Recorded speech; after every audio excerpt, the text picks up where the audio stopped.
Nguyện thứ 11 của Quán Thế Âm Bồ Tát. Nguyện con giúp người cầu tử, con cái hiền lành, phúc trí tăng.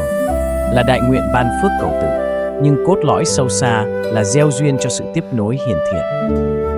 Cầu con không chỉ là mong có hình hài, mà là mong có một sinh mệnh mang căn lành, để gia đình được nối tiếp yêu thương và xã hội được thêm người sống thiện, biết thương người. Quán Thế Âm Bồ Tát phát nguyện: khi chúng sinh thành tâm cầu tử, Ngài ban phước lành, giúp đủ duyên sinh khởi và hộ trì để đứa trẻ lớn lên trong từ bi, trí tuệ và đạo đức. Nguyện này nhắc nhở rằng, sinh con là gieo nhân lớn, nuôi dưỡng bằng chánh niệm mới trọn phúc lành.